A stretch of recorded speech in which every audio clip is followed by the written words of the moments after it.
हाथ जोड़ेंगे।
ऐसो पंजड़मयारो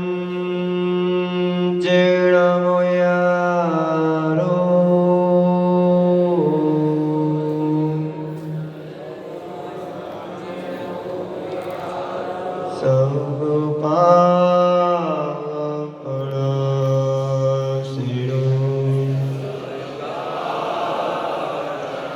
मंगलाणं जिसवे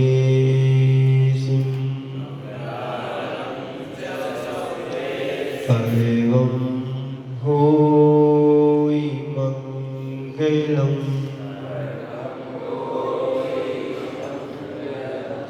तीन भुवन में सा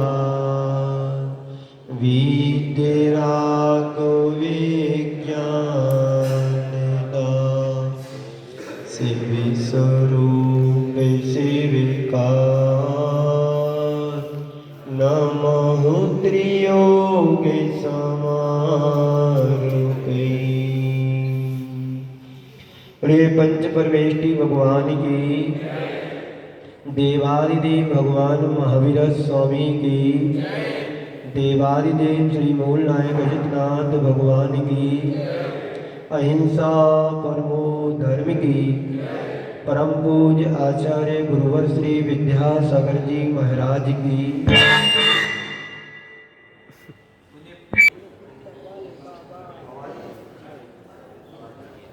बड़े दुर्लभ हुआ करते हैं, भक्ति सभी करते हैं, लेकिन भक्ति करने के क्षण बड़े दुर्लभ होते हैं।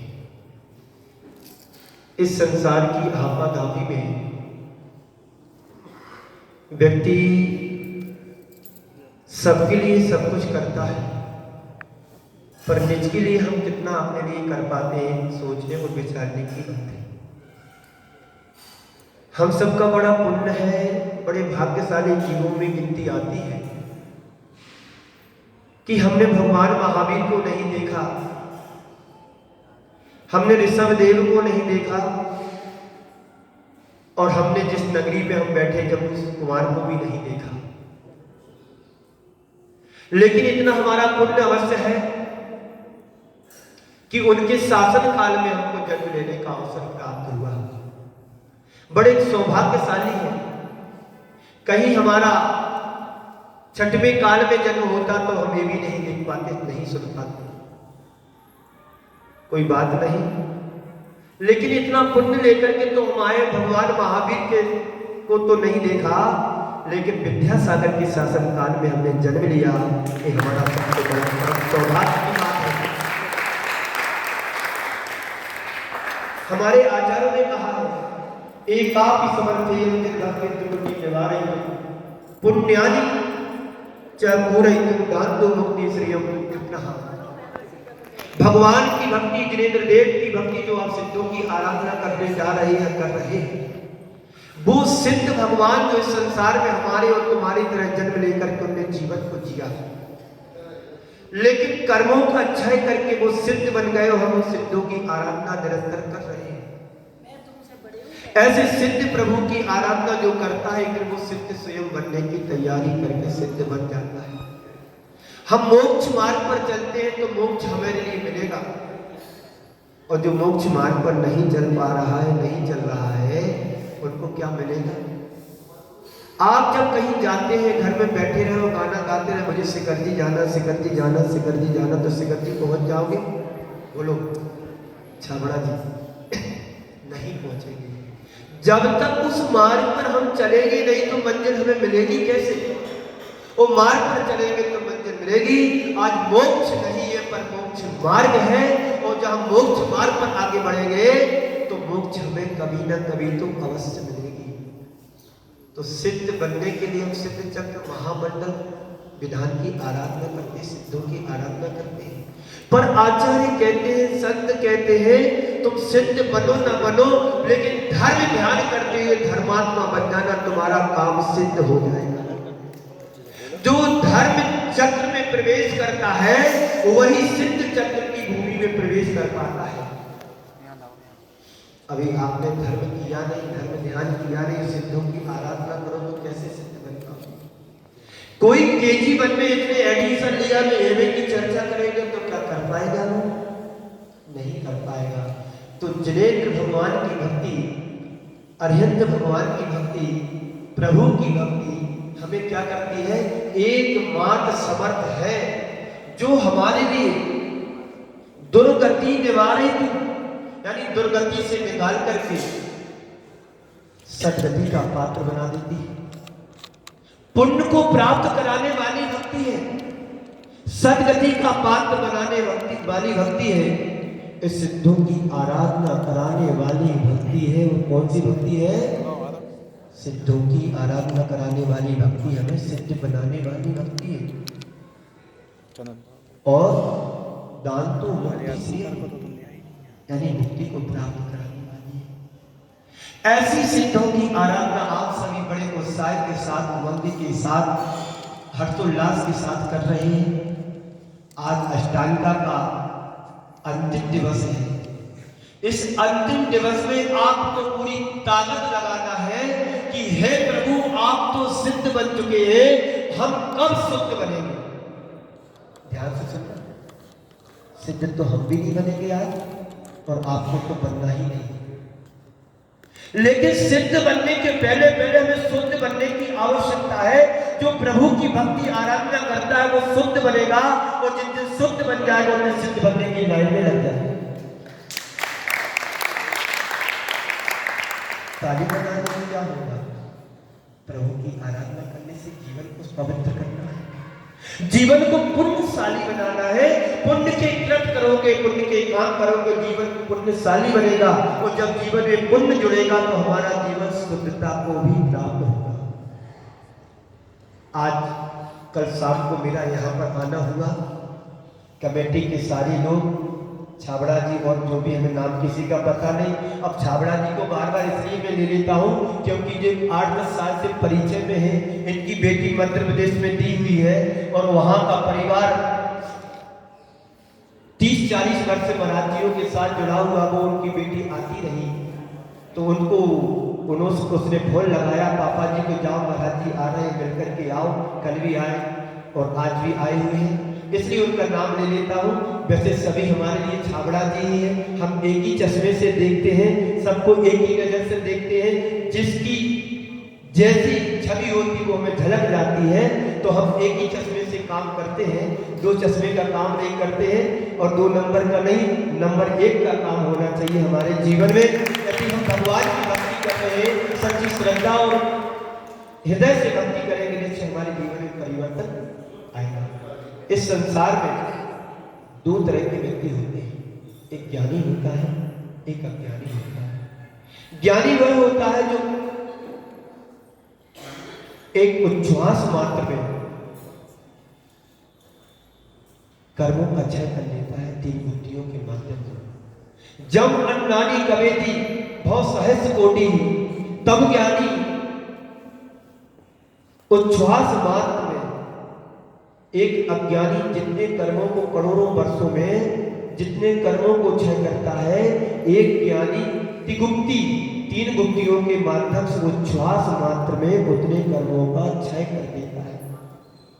हम अभी तक अज्ञानी बने हुए हैं, अब मुझे ज्ञान प्राप्त करना है और ज्ञान प्राप्त करने के बाद ज्ञानी बनना है, तो निश्चित जितने कर्मों का एक अज्ञानी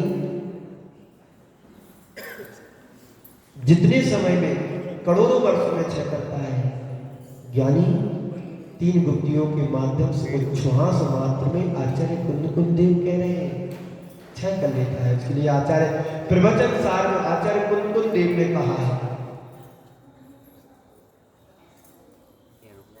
बहुत अच्छी बात कही है उन्होंने, जब अन्नानी कम्मम खवेदी भव सहस्र कोटि तब नानी थी गुत्तो खवेदी को सास में। आचार्य कुंद प्रवचन सार की चूलिका में कह रहे हैं, जब अन्नानी जो अज्ञानी प्राणी कर्मों को खवेदी यानी क्षय करता है, भव सहस्र कोटि करोड़ों वर्षों में जो अज्ञानी प्राणी जितने कर्मों को क्षय करता है, तब नानी थी गुत्तो खवेदी उस श्वास में टेढ़े, यानी उतने कर्मों को एक ज्ञानी, कौन सा ज्ञानी लेना है, किताबों का ज्ञानी नहीं लेना है, जो अपने जीवन को चर्या को ही चारित्र में ढाल लिया है और शुद्ध उपयोग का अधिकारी बन गया है, बार में गुणस्थान में झूल रहा है, केवल ज्ञान प्राप्त कर लिया, वो ज्ञानी यहाँ पर एक उच्छ्वास मात्र में करोड़ों कर्मों को नष्ट कर देता है। हम सब ज्ञानी बन गए लेकिन किताबी ज्ञानी बने। अब हमें कैसे ज्ञानी बनना है, आत्मा की ज्ञानी। इसलिए पंडित दौलत राम जी ने कह दिया है छागाला की प्रथम ढाल के मंगलाचरण में, जे ध्रुवन में 3 भुवन में सार बीत राग विज्ञानता शिव स्वरूप स्वीकार नमोद योग समाधि। किसके लिए नमस्कार किया, ज्ञान के लिए। कौन सा ज्ञान, सम्यक ज्ञान, समीचीन ज्ञान, केवल ज्ञान के लिए बीत रागता के लिए नमस्कार कर रहे हैं। मन वचन काय गुप्ति पूर्वक, मन वचन काय को संभाल करके, जो ज्ञान, जो केवल ज्ञान हमें कैसा है, आनंद स्वरूपी है, शिवकार यानी मोक्ष को दिलाने वाला है। उस ज्ञान की कीमत हमारे लिए है, ना कि लौकिक ज्ञान की कीमत है। आप सभी बड़े पुण्यशाली जी हो कि भगवान की भक्ति करने के लिए समय निकाल पाए। हमारे जीवन में आश्रय और बंध तो निरंतर हो रहा है, लेकिन वो क्षण बड़े दुर्लभ जीवन में आते हैं जब संपर्क निर्जर कर पाते हैं। 24 घंटे हमारे द्वारा आश्रय और बंध होता रहता है। भगवान की जब भक्ति करते हैं, अभिषेक करते हैं, शांति धारा करते हैं, कोई अनुष्ठान करते हैं, उस समय नहीं हमारा मन स्थिर होता है, भगवान की भक्ति में मन लगता है, तो समझना कि हम संपर्क निर्जर कर पा रहे हैं, वरना आश्रय और बंध तो हो ही रहा है। वो सिद्ध भूमि में आप बैठे हैं, इसकी कहानी प्राय सभी को पता होगी, प्रासंगिक है और क्षेत्र पर आया तो मैं उसको सुना करके विराम दूंगा, क्योंकि आपको आज पूरे आगे चढ़ाना है, भक्ति में तन्मयता से भक्ति करना है। ऐसा नहीं कि अब 1024 आगे चढ़ना है, कैसे चढ़ेंगे, अब पता नहीं कितना समय लगेगा। अरे जो समय लगना होगा लगेगा, लेकिन भक्ति में कभी कभी नहीं लगना चाहिए। विद्युत कुमार की शादी तय हो गई, मां पीछे लगी है, बेटा तू शादी कर ले, पर बेटा कहता है मां मुझे शादी नहीं करना है, मेरे को तो दीक्षा लेना है। बार बार मां के पुरुषार्थ और प्रयास करने पर विद्युत कुमार ने मां की बात को मान लिया, क्योंकि जो ने जिसने जन्म दिया है, जिस माता पिता ने जन्म दिया है, एक बेटे का कर्तव्य होता है कि उसकी एक बार बात तो मानना पड़ती है।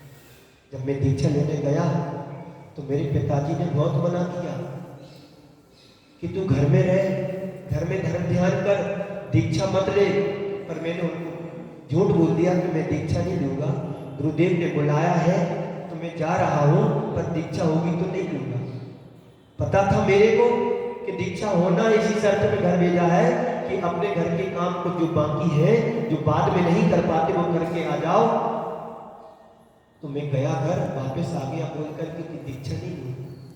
किसके माता पिता यहाँ पर बैठे जो अपने बेटे को या बेटी को दीक्षा दिलाने के लिए राजी होते, तैयार हो जा बेटा तू दीक्षा ले ले, मुनिराज बन जा, जा बेटी तू चंदन वाला बन जा, सीता बन जा, दीक्षा ले। कहते हैं किसी के माता पिता एग्री नहीं होते जल्दी। लेकिन विद्युत क्या नाम जम्बू कुमारी की माँ बार बार मना रही है, बेटा तू दीक्षा ले ले, दीक्षा ले ले, एक बार तू दीक्षा ले ले। फिर मैंने देखा कि तू भाग नहीं पाएगा। बचपन से संस्कार थे, पूर्व जन्म के संस्कार लेकर के जीव आया और उसी भाव में मोक्ष गया। कितना बड़ा पुण्यशाली भाग्यशाली होगा जिस नगरी में आज हम बैठे हैं। इसी नगरी की कहानी है।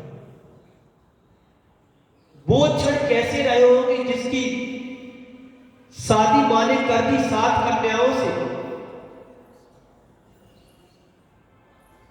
ठीक है, बेटे ने बात मान ली, शादी करा ली, पर भविता पिता को कौन रोक पाता है। बस रात बीत जाने की देरी थी, सुबह दीक्षा लेने थी। सुना था पूरी नगर में समाचार फैल गया हवा की तरह। और इसी नगरी में एक विद्युत नामी ग्रामी विद्युत नाम का चोर रहता था। उसे भी मालूम पड़ा कि आज जम्बू कुमार की शादी हुई है और शादी में बहुत विपुल मात्रा में, बहुत मात्रा में धन संपदा मिली है। तो उसके मन में भी पानी आ गया। चोरी करते करते जिंदगी बीत गई है, कभी सुख से नहीं रह पाया हूँ, चलो आज जम्बू कुमार के घर चलते हैं, वहां चोरी करके लाएंगे तो हमेशा हमेशा के लिए चोरी करना बंद हो जाएगा, पूरा धन नहीं करते। इधर जाता है विद्युत कुमार चोरी करने के लिए। रात्रि के समय मां जग रही थी। मां ने देखा कौन आया तो पहले के चोर भी ईमानदार वाले चोर होते थे, बोलते मैं चोर हूं, मैं विद्युत चोर हूं।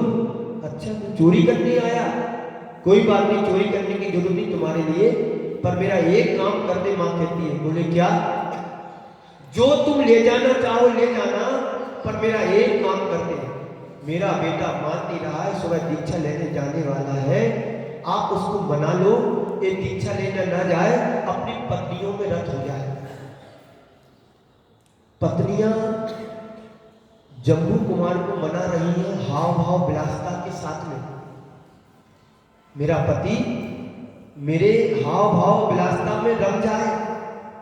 इधर विद्युत जम्बू कुमार अपने ज्ञान तत्व से भरे हुए शब्दों से, भावनाओं से ओतप्रोत होकर के वह जम्बू कुमार अपनी पत्नियों को संबोधित कर रहा है। संसार नाशवान है, क्षण भंगुर है, क्षण चाहिए, इस संसार में कुछ भी सार नहीं है, जैसे बने तैसे समझा रहा है।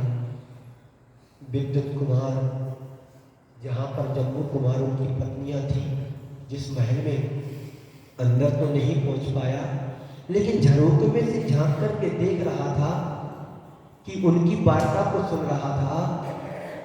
उनकी वार्ताओं को सुनकर के विद्युत चोर के लिए बैराग हो गया। आप सोचिए, घटना को देखिए। आप लोग रात दिन प्रवचन सुनते हैं टीवी के ऊपर, मोबाइल के ऊपर, साधु संतों के संपर्क में आते हैं, मुनिराजों के संपर्क में आते हैं, पूरी जिंदगी बीत गई, लेकिन वैराग्य का कोई अंश नहीं आया। शास्त्रों को पढ़ लिया, जिनवाणी पढ़ ली, फट गई जिनवाणी पढ़ते पढ़ते।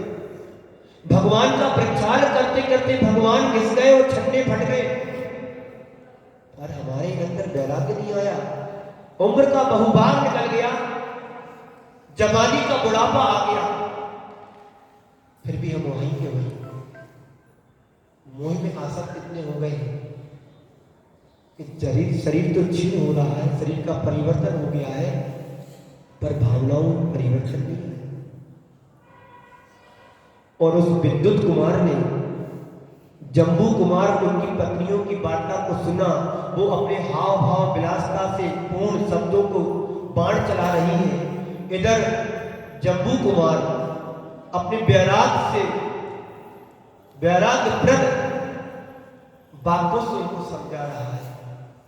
जिसके अंदर वैराग होता है कितना भी कुछ हो जाए वो टिक नहीं सकता, रुक नहीं सकता। तो दोनों की वार्ता को सुनकर के विद्युत कुमार के अंदर वैराग्य हो गया। वापिस आ गया, मनाने गया था, कुछ मान गया, चोरी करने आया, चोरों का सौदा कर, और वैराग्य पाकर के दीक्षा लेने चला गया। वापिस होने लगा, माँ ने कहा बेटा तू कहां जा रहा है, तू तो चोरी करने आया था। नहीं माँ, मुझे चोरी नहीं करना है, नहीं माँ मुझे अब चोरी नहीं करना है। अब विद्युत जम्बू कुमार तो सुबह दीक्षा लेगा, मैं तो अभी दीक्षा लेने के लिए चला, मुझे एक पल का भी सब्र नहीं, मुझे एक पल भी नहीं रुक सकता हूं। किसने देखा सुबह होगी कि नहीं होगी। और कहते हैं विद्युत कुमार चोर रात्रि में जाकर के दीक्षित हो जाता है ध्यान में। सुबह होती है, जम्बू कुमारी वन की ओर चली जाती है और दीक्षित हो जाती है। एक कहानी है, एक कहानी को सुनकर के लगता है इस इतिहास की अलौकिक घटना थी, अलौकिक घटना थी इस इतिहास की। मनाने गया था, चोरी करने गया था, खुद दीक्षा होगी और चोरी कर्म तो ठीक है, स्वयं मुनि बनकर के अपना कल्याण कर लेंगे। आप लोगों का बड़ा पुण्य रहा होगा कि जिस नगरी से कोई मोक्ष गया उस नगरी में आप लोगों का जन्म हुआ। तो ये क्षण बड़े दुर्लभ होते हैं जब ऐसी घटनाओं को पढ़ते हैं, इतिहास में रोंगटे खड़े कर देती है। तीर्थंकर भगवंतों के बारे में हमने सुना है, उनके बारे में हमने पढ़ा है। गजकुमार मुनि के जीवन को देखो, शादी हो गई, नेमिनाथ भगवान का संपर्क हुआ, माहौल मिला, संभूषण मिला, जाकर के वैराग्य उत्पन्न हो गया, दीक्षित हो गए। इधर उनका जो क्या बोलते ससुर थे, उनको मालूम पड़ा कि गजकुमार बोला है, गजकुमार ने दीक्षा ले ली है, और क्रोध में आकर के जाकर के उनके सिर पर अग्नि जला दी, सगरी रख दी कि तेरे को दीक्षा ही लेना तो तू मेरी बेटी से शादी क्यों की, सगाई क्यों की। आपके मन में भी आएगा आपकी बेटी की सगाई किसी लड़के से हो जाए और वो लड़का किसी दूसरी लड़की को लेकर के भाग जाता, तुम शांत रहोगे? ऐसा होता है। वो जमाना, वो काल अलग था, आज का जमाना अलग है। उस समय हर घट में धर्म बसता था, हर घट में वैराग्य के क्षण रहते थे, लेकिन आज के जीवन में, आज के समय में वैराग्य तो पता नहीं कहाँ है। राग ही राग हमारे जीवन में आ रहा है, जुड़ रहा है। बंधुओं, यहाँ आकर के मुझे लगा है कि वास्तव में एक इस विशाल क्षेत्र को देख करके मन मेरा प्रसन्न हो गया। मेरी थकान ही करना कहाँ चलेगी मेरे को पता नहीं। आप कल्पना करिएगा, सुबह 15 किलोमीटर चला था और शाम को 25-26 किलोमीटर चल करके तुम्हारे इस नगर में क्षेत्र पर आया। मुझे नहीं पता। छाबड़ा जी कह रहे थे महाराज बीच में रुक जाना, इतना नहीं चल पाओगे।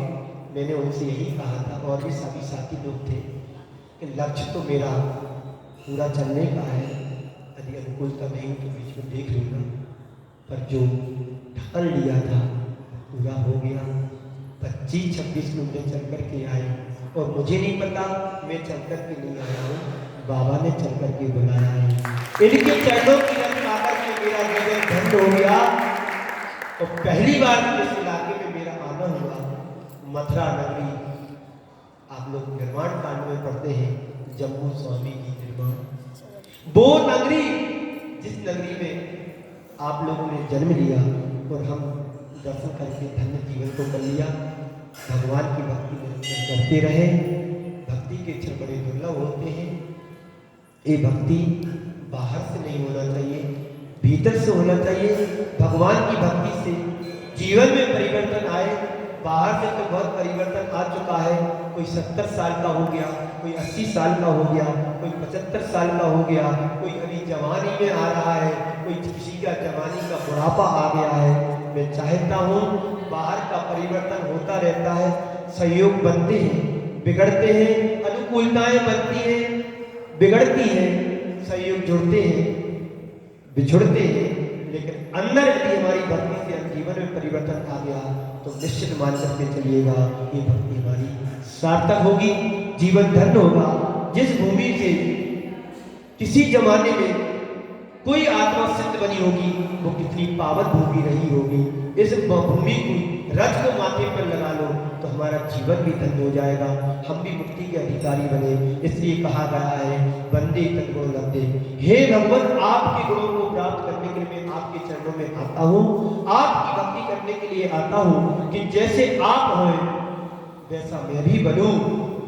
तद्वतः यदि आत्मदृष्टि से देखा जाए तो भगवान की आत्मा में तो हमारी आत्मा में एक अणु मात्र का, परमाणु मात्र, अणु मात्र का अंतर नहीं है। वो अंतर तो हमारा इतना है कि वो सिद्ध बन चुके हैं, अभी हम शुद्ध भी नहीं बने हैं। अंतर ये है। पर आत्मा की दृष्टि से देखा जाए तो प्रभु की आत्मा में और हमारी आत्मा में किसी भी प्रकार का अंतर नहीं है। आप सभी बड़ी भक्ति भाव से पूजन पाठ करें, शेष अर्घों को विशेष बनाते हुए, शुद्ध जीवन को बनाते हुए सिद्ध बनने की प्रयास का पुरुषार्थ करें।